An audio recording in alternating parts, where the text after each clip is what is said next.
नमस्कार, Sumit education centre में आपका स्वागत है। इस वीडियो में गलनांक की परिभाषा क्या है, क्वथनांक की क्या परिभाषा है, इन बातों पर चर्चा होगी।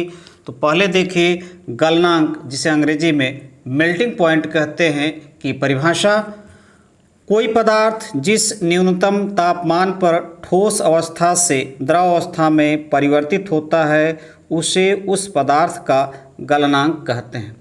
कोई पदार्थ जिस न्यूनतम तापमान पर ठोस अवस्था से द्रव अवस्था में परिवर्तित होता है, बदलता है, उसे उस पदार्थ का गलनांक कहते हैं।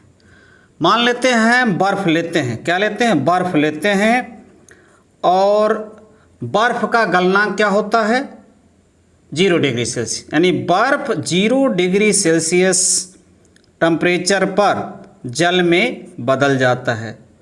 0 डिग्री सेल्सियस पर जल में बदल जाता है। यहाँ पर बर्फ़ की अवस्था क्या है, ठोस है। यहाँ बर्फ़ की अवस्था क्या है, ठोस अवस्था है। और द्रव जल की अवस्था क्या है, जल की अवस्था द्रव है।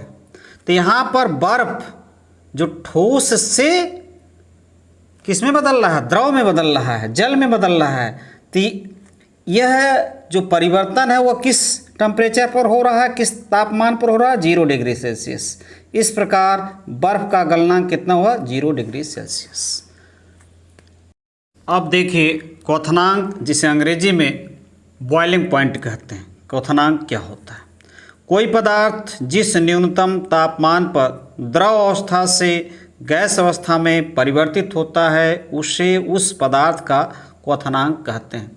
कोई पदार्थ जिस न्यूनतम तापमान पर, कम से कम तापमान पर द्रव अवस्था से गैस अवस्था में परिवर्तित होता है उसे उस पदार्थ का क्वथनांक कहते हैं। अब हम ले लेते हैं एक पदार्थ जल, एक पदार्थ जल लेते हैं। यदि हम इसका तापमान बढ़ाते जाएं, इसको ऊष्मा देते जाएं, तो एक अवस्था ऐसी आ जाएगी जल किस में बदल जाएगा, वाष्प में बदल जाएगा। तो वह न्यूनतम तापमान क्या होगा, वह न्यूनतम तापमान होगा 100 डिग्री सेल्सियस।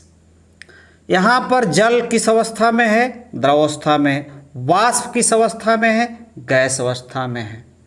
तो यहाँ द्रव अवस्था से गैस अवस्था में परिवर्तन हो रहा है। टेम्परेचर कितना है, तापमान कितना है, 100 डिग्री सेल्सियस। तो जल जो पदार्थ हम लिए हैं उसका क्वथनांक कितना होगा, 100 डिग्री सेल्सियस होगा। तो ये हुआ क्वथनांक की परिभाषा। नमस्कार।